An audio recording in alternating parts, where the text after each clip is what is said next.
50岁大叔第一次见20岁女网友，却突然有人敲响了房门。结果大叔一开门， Don't you think I fucking knew it? I knew you were fucking it. What are you doing here, huh? 原来男人是她的前男友，一直尾随女人到了这里。女人让大叔给她3分钟的时间，安抚好这个家伙，免得他有更出格的举动。大叔只好到门外稍作回避。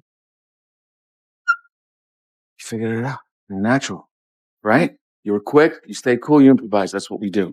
原来刚才的一切都是演的。两人趁着大叔离开，搜刮了他这里所有的钱财，然后逃之夭夭。这就是苹果 TV 最新上线的骗术电影《行骗高手》。电影中五花八门的骗局设计让人大跌眼镜，每一场骗局又都环环相扣，不到最后一刻永远不知道会发生什么。而故事要从这个叫马特的男人说起。从小生活在乡下的他，第一次坐车来到如此豪华的别墅。他要来这里找一个女人，就是他的妈妈。原来马特的妈妈和本市最有名的富豪在一起了，为此他们还特地举办了一场盛大的宴会。妈妈表面上看着非常欢迎儿子，可到了房间里，她疯狂地指着马特的鼻子，质问他为什么要到这里来，是不是又吸食了什么违禁品。听到这，马特一下就急了。 What do you want? You want me to fucking prove it to you? Fucking piss test? That what you want? Huh? Got no problem. Here, I'll do it right now. 尽管妈妈多么声嘶力竭地制止他，可他却仍然把酒瓶灌满，企图证明自己已经改过自新。事后他安抚妈妈的情绪，保证自己将来不会再闹出什么乱子。妈妈无奈只好同意他住进这间别墅。而刚才的这一切都被在门外的富豪看得一清二楚。本以为马特真的已经变成了一个乖儿子，但没多久他又惹出了幺蛾子。富豪两人正在电梯里甜言蜜语时，仆人们突然跑过来说有警察闯入家中。原来马特由于行窃被一路追到了这里，尽管面对确凿的证据，马特仍然说自己是被冤枉的。警察决定即刻将他逮捕。看到这一幕，富豪将警察喊到了一边。 I know the commissioner. Marty's a good friend. I can put in a good word for you. 富豪掏出一叠钱想要息事宁人，但此时艾米却突然发话 Stop. He's not a cop. This is what Max does. He plays these little confidence games. 眼看着被戳穿，两人只好笑笑，说他们俩只是在开个玩笑，企图用假笑来掩饰他们的尴尬。妈妈看见这些，感觉恨铁不成钢，有个这样的儿子实在太丢人了。她气得当场就给了他一巴掌，随后难过的离开了这里。富豪看见这一幕也是哭笑不得，为了区区1000美元就能耍出这种小把戏，还惹得自己心爱的女人如此伤心。于是第二天，富豪将马特叫到了办公室，他提出愿意支付每个月6万美元，让马特去外面找点事情做。最重要的是，离自己心爱的女人远一点，不要再带给他负面情绪了。很显然，马特也是冲着钱来的。他提出只要给自己100万，他将永远不会出现在富豪面前打扰他们。 Get me the cash and you get my mom all to yourself. I'll be gone. You won't even hear from me. Not even a fucking postcard.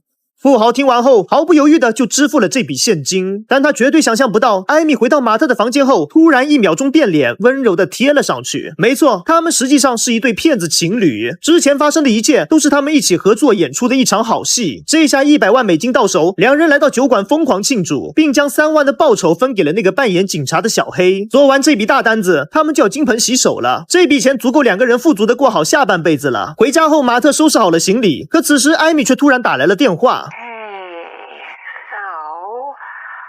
I have some good news and some bad news.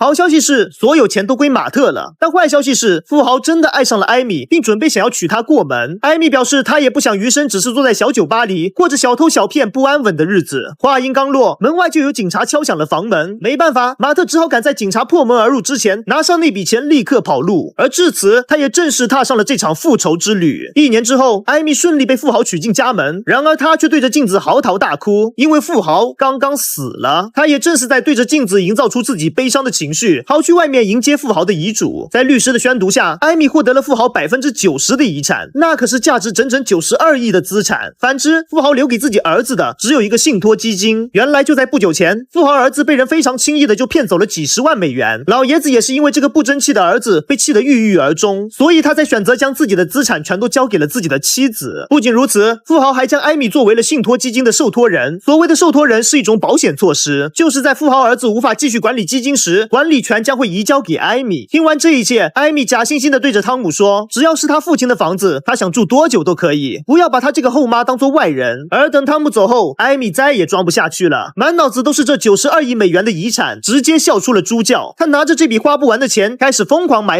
然而还没等他高兴多久，基金会的人却突然找上了他，因为他们正在调查骗走汤姆70万钱财的那个骗子。毕竟这也是老爷子被气死的主要导火索。如今他们已经找到了那个女人的资料，然而艾米看过之后，突然预感大事不妙，因为这个女人分明就是自己的前男友马特的徒弟。艾米回到家就立马开始摆弄起各种厨具，她不断的安抚汤姆的情绪，并表现得像个亲妈一样为他考虑住房等各种问题，企图用这个方法来分散汤姆寻找骗子的注意力。然而不幸的是，那个骗子已经被他们找到了。艾米忐忑的在门口等待汤姆进去问话，还好女人并没有说出事情的全部真相。She wasn't working alone. There's this guy who was her accomplice. He taught her everything and trained her. He planned the whole thing.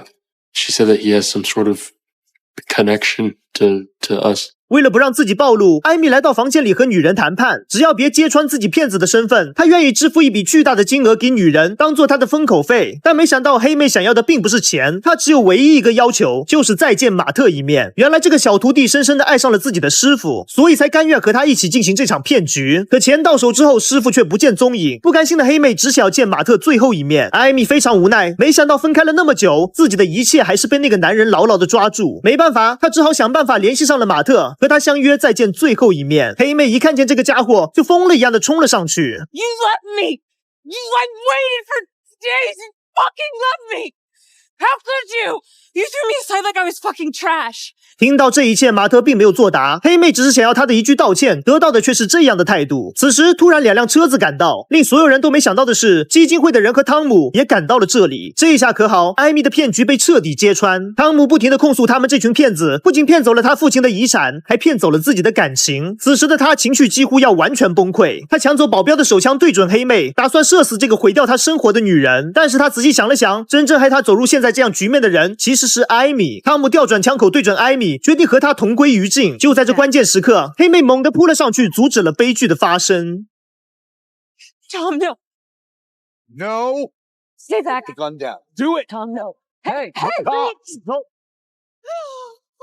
在场的所有人都愣在了原地，艾米就这样误打误撞的一枪射死了汤姆。基金会的人立马决定要报警，艾米这下慌了，她赶紧阻止2人，告诉他们自己什么都可以不要，但是千万不要送他进大牢。艾米说自己可以把得到的92亿资产全部都交给基金会，只要他们可以放下手中的电话。面对如此诱人的条件，2人同意了他的交换。他们将汤姆的死伪造成了意外抢劫，艾米也将所有的遗产全部都转交给了基金会。这下艾米是变得一无所有，似乎和马特又回到了同一水平线。可到了飞机上，艾米微微一笑，原来高智商的她早就留有了后手，告诉马特这其实是他的一记阴招。别忘了，艾米可是信托基金的受托人，在汤姆死掉无法管理基金的情况下，艾米也就成为了基金的管理人。这笔资产相当于是从他的左手转到了右手。骗神马特都为艾米的机智感到赞叹。然而当艾米准备擦拭掉刚才汤姆留下的血迹时，突然发现这血迹一下就被清理掉了。奇怪，真正的血液怎么可能会那么容易清理？这酸酸的味道分明就是伪造的血浆。真相揭晓，原来他们全部都被汤姆给骗了，因为他其实根本就没有死。刚才发生的一切都是汤姆和黑妹导演的一出好戏。在马特安排的骗局中，黑妹本来是想要骗走汤姆的钱财，可是她没忍住动了真心，爱上了这个极具文艺气质的男人。他们反复练习了无数次枪击的场景，最终以其人之道还治其人之身，让艾米和马特这2个世纪大骗彻底翻车。